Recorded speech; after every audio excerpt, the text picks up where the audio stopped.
The officer decided the situation was under control before he even stepped out of the car. The woman decided she wouldn't be controlled the moment she saw the lights, and the crowd gathering on the sidewalk knew something important was about to happen long before either of them spoke. Red and blue lights washed across storefront windows. Evening traffic slowed. Phones lifted quietly.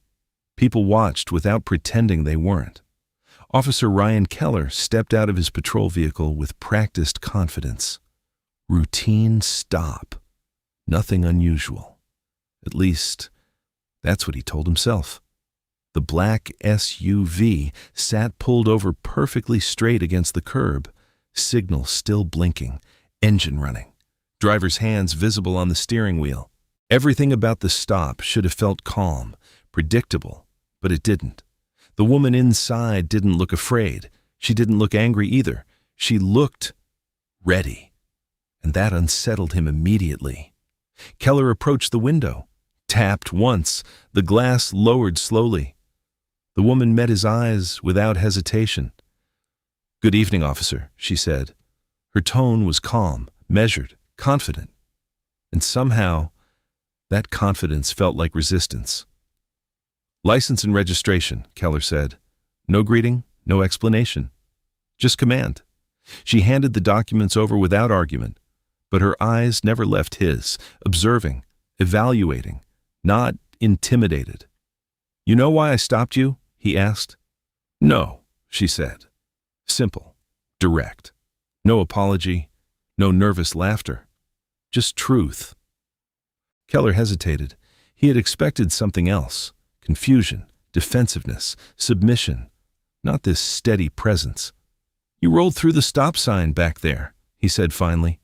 She nodded slowly. "I don't believe I did," she replied.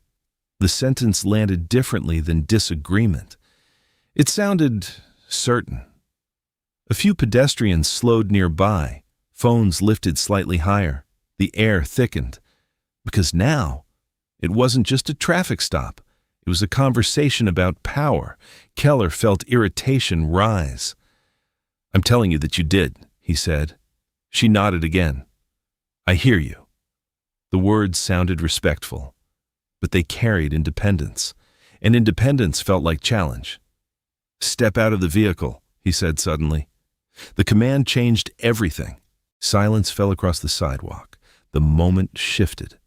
The woman paused, not refusing, not complying yet, just thinking. "May I ask why?" she said calmly. And that question was the first spark. Because sometimes conflict doesn't begin with anger. It begins with someone refusing to surrender their voice. The question lingered between them. "May I ask why?" It wasn't loud. It wasn't confrontational. But it shifted the entire atmosphere, because questions slowed authority, and authority preferred momentum. Officer Keller tightened his grip slightly on the notepad in his hand. "You rolled a stop sign," he repeated, "and I need you to step out of the vehicle." The words sounded more rigid now, less routine, more defensive. The woman nodded slowly. "I understand what you're saying," she replied, "but I'd like to understand the reason for asking me to exit." Her tone remained calm, respectful, but firm enough that it couldn't be ignored. A few people across the street paused. One man leaned against a storefront window, pretending to check his phone while watching closely. The tension felt subtle, but growing. Keller felt the shift immediately. Routine stops followed patterns. Driver apologizes. Officer explains. Interaction ends. This didn't follow that pattern. An unpredictability made him uncomfortable. "I don't need to justify my instructions," he said. "You just need to follow them." The sentence landed heavier than intended, not aggressive, but absolute. The woman took a slow breath. Her hands remained visible on the wheel. "I'm not refusing," she said carefully. "I just want clarity." The words sounded reasonable, measured, and that made the situation more complicated. Keller glanced briefly around. More eyes now, more attention, and attention created pressure. Step out of the vehicle, he repeated, this time slower, each word deliberate. She hesitated again, not defiant, just thoughtful. Then she spoke softly. Officer, I respect your role, but I also have rights. I want to make sure we're both following them. The statement landed like a quiet challenge, not to authority itself, but to how it was being used. Keller felt heat rise behind his composure, because her calm didn't feel submissive. It felt equal, and equality in moments of control sometimes felt like resistance. You're making this more difficult than it needs to be, he said. She nodded gently. I don't want difficulty, she replied. I want understanding. Silence stretched again. The flashing lights reflected across her face, across his uniform, across the watching crowd. A car slowed as it passed. A second officer's vehicle turned the corner in the distance. Backup, unnecessary, but arriving anyway. And suddenly, the stakes felt higher. Are you refusing a lawful order? Keller asked. The question sharpened the air instantly. The woman met his eyes. No, she said calmly. I'm asking you to explain it. The difference mattered. But in moments like this, small differences often became the center of conflict. And without realizing it, both of them had crossed an invisible line. No longer just officer and driver. Now, two people standing on opposite sides of interpretation. The second patrol car pulled up slowly behind Keller's vehicle. Its lights activated immediately. Red and blue reflections doubled across the pavement, across the SUV, across the faces of the growing crowd. Backup. The moment changed instantly. Because backup didn't just bring safety, it brought escalation. Officer Keller felt relief and pressure at the same time, relief that he wasn't alone, pressure because more eyes meant less room for uncertainty. The second officer stepped out. Officer Martinez, older, calmer. He scanned the scene quickly, the driver still seated, hands visible, no aggression, no chaos, just tension. What's going on? Martinez asked quietly as he approached. Keller kept his voice low. Driver refusing to step out. The word refusing landed heavier than the situation felt. The woman heard it. Her eyes shifted slightly. Not angry, just aware. I'm not refusing, she said calmly. I'm asking for explanation. The distinction mattered to her. And now it mattered to everyone watching. Martinez nodded slowly, acknowledging both sides without choosing one. Ma'am, he said gently, can you explain your concern? Her tone remained steady. I want to make sure I understand why I'm being asked to exit the vehicle. No raised voice, no hostility, just clarity. Keller felt frustration rise again. The situation felt simple to him. A command had been given. Compliance should follow. But the calm resistance disrupted that expectation. Officer safety, Keller said firmly. That's the reason. The explanation came quickly, automatically.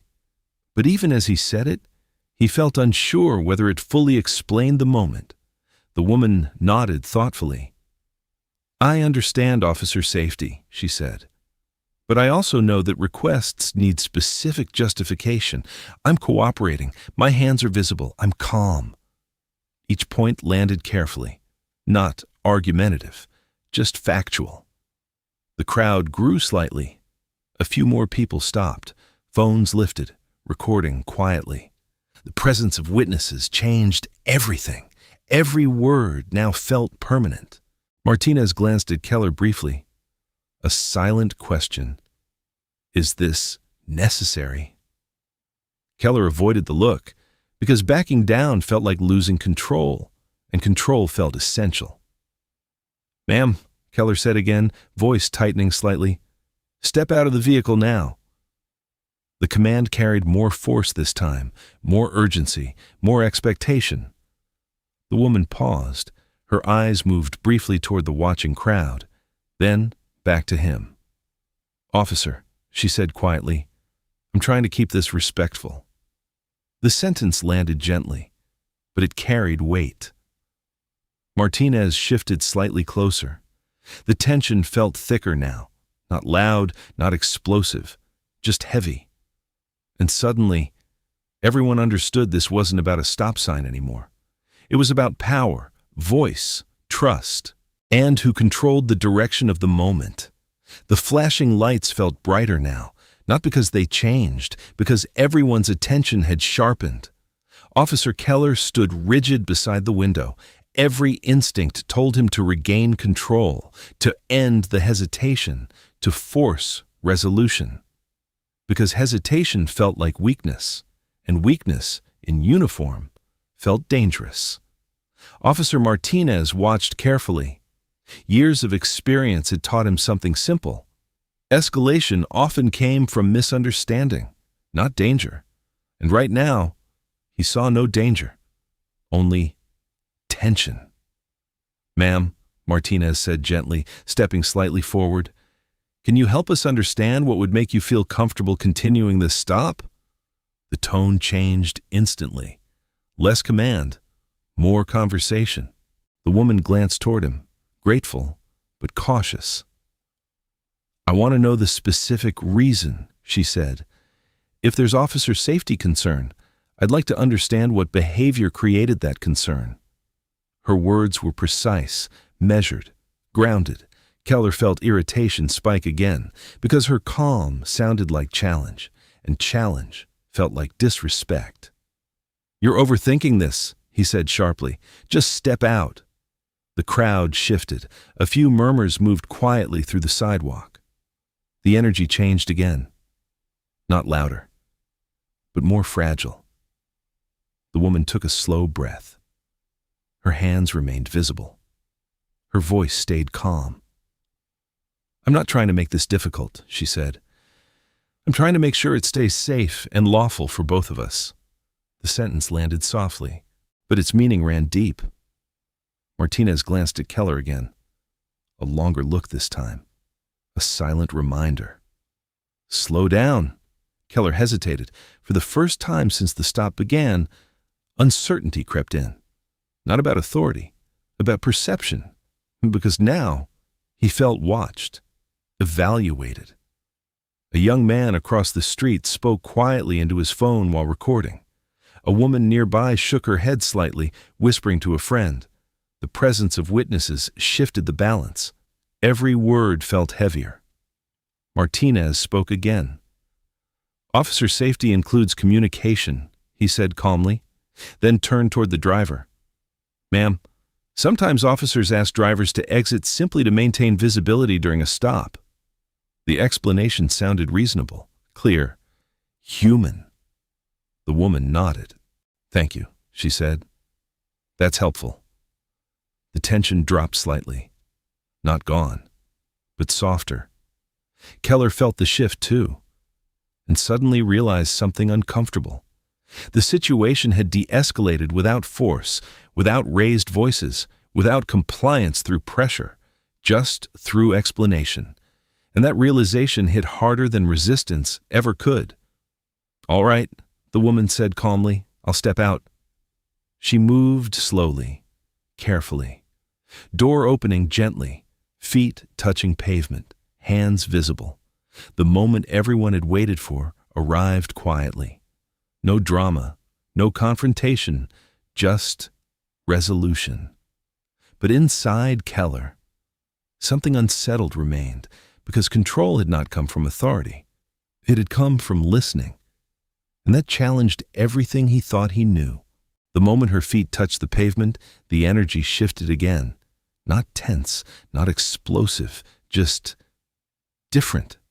Because now they stood at the same level, no window between them, no barrier, just three people under flashing lights, and a crowd watching quietly from a distance.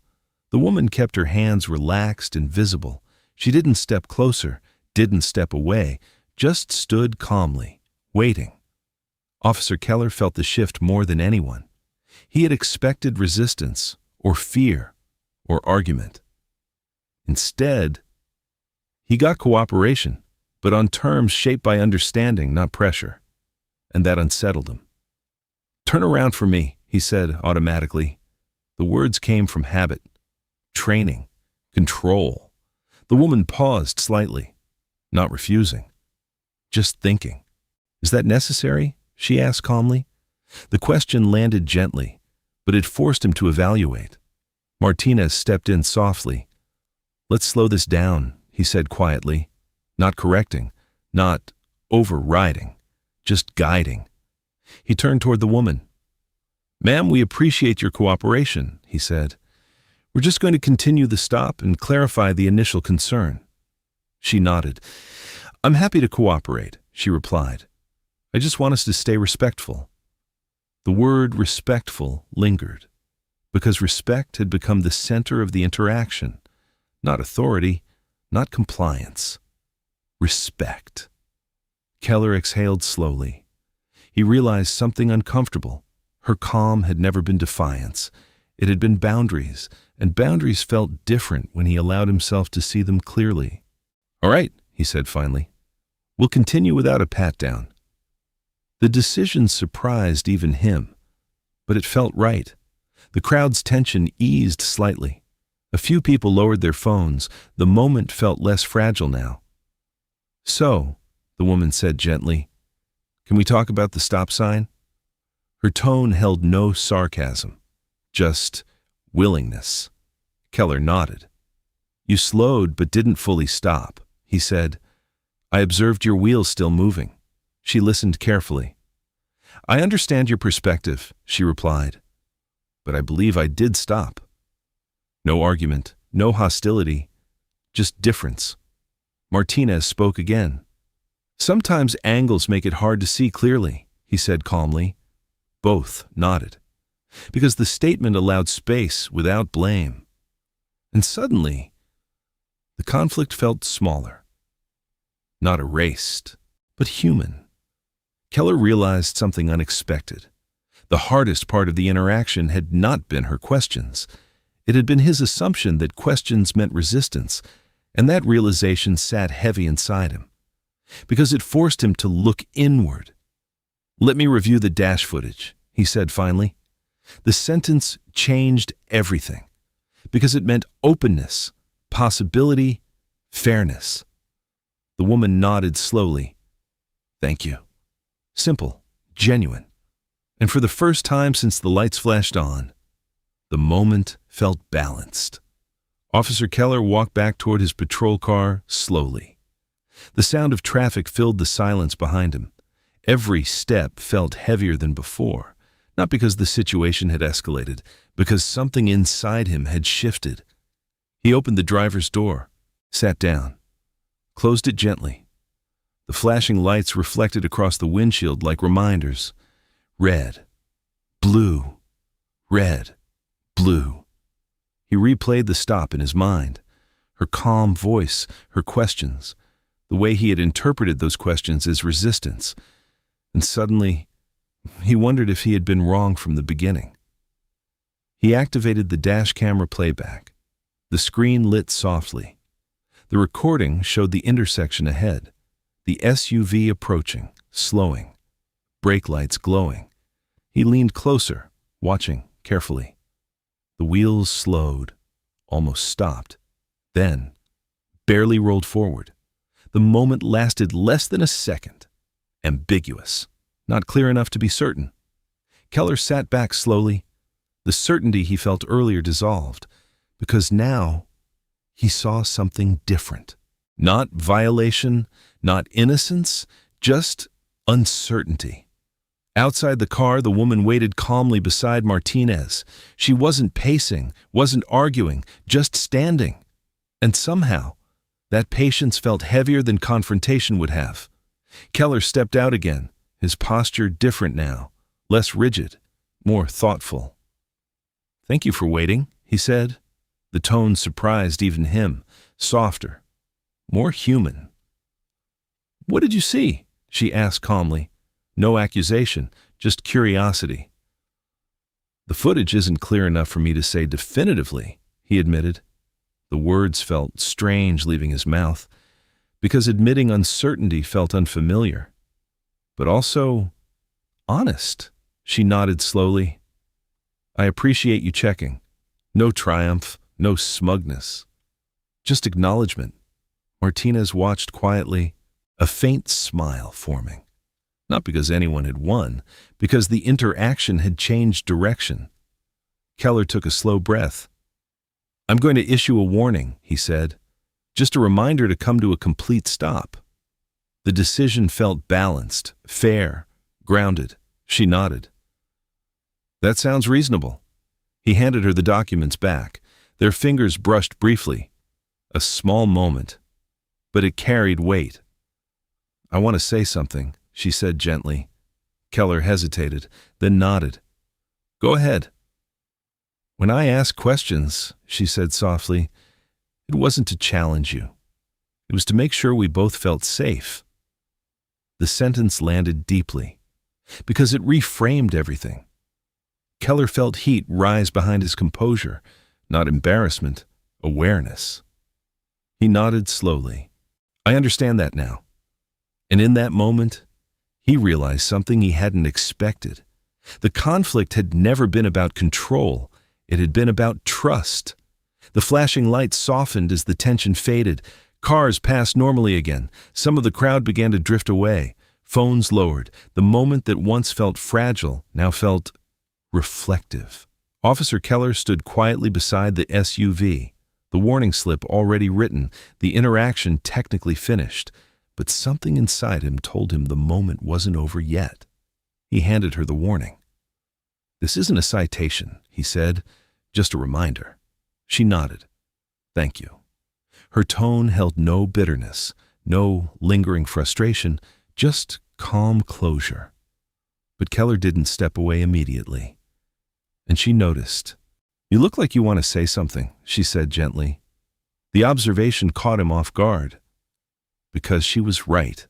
He hesitated. Officers weren't trained to share reflection in the middle of a stop. Authority usually ended conversations quickly. But today felt different. I misread you earlier, he said it finally. The words came slowly, carefully. She tilted her head slightly, listening, not interrupting. I thought your questions meant resistance, he continued. But you were trying to communicate. The admission felt heavy, honest, real. She nodded thoughtfully. That happens a lot, she said quietly. Not accusing, just stating experience. Keller swallowed. I didn't realize how quickly I jumped to conclusions, he admitted. The sentence hung in the air, because it wasn't about the stop sign anymore. It was about perception. Martinez watched silently nearby, respecting the moment. I ask questions because I've learned silence doesn't always keep people safe, she said gently. The words landed deeply. Keller felt them settle somewhere uncomfortable, somewhere important. He nodded slowly. I understand that better now. And he meant it. The crowd had mostly disappeared. The street returned to normal. But inside the small circle of flashing lights, something permanent had shifted. She opened her driver's door, paused before getting in.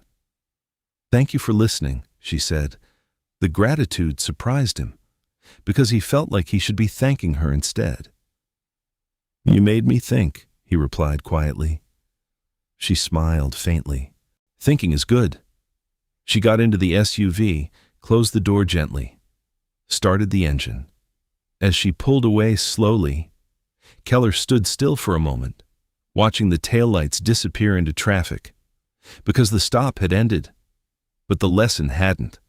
The SUV disappeared into the evening traffic, red brake lights fading into a line of ordinary cars. No drama, no confrontation, just another vehicle returning to the rhythm of the city. But for Officer Keller, nothing felt ordinary anymore. He stood beside his patrol car, longer than necessary. The flashing lights still painted the street in red and blue, but the urgency had vanished. Only reflection remained. Martinez walked over slowly. "Well," he said quietly, "that went better than it could have." Keller nodded. Yes.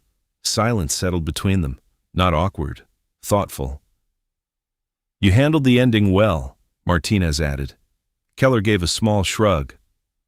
"I almost didn't." The honesty surprised even him. Martinez leaned against the patrol car. "You learned something," he said simply. Keller exhaled slowly. "I thought I already knew how to handle situations like that." "And now?" Keller hesitated, then answered honestly.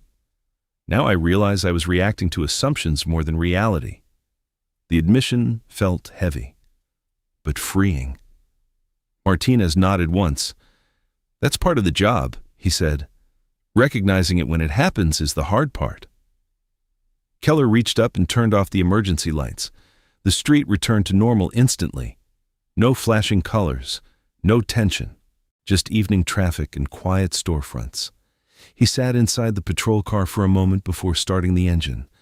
The steering wheel felt different in his hands, not heavier, just more real. He thought about her words. "Silence doesn't always keep people safe," the sentence echoed, because it reframed everything. Her calm hadn't been defiance. It had been self-protection, communication, trust, trying to exist in a moment that easily could have lost it. Dispatch crackled through the radio. Another call. Another situation waiting. The job continued. Always. Keller started the engine, pulled slowly back into traffic. But this time, he drove with a different awareness, watching more carefully, listening more closely. Because sometimes, conflict doesn't end with someone winning. It ends with someone understanding. And once understanding arrives, you can't go back to seeing things the same way again.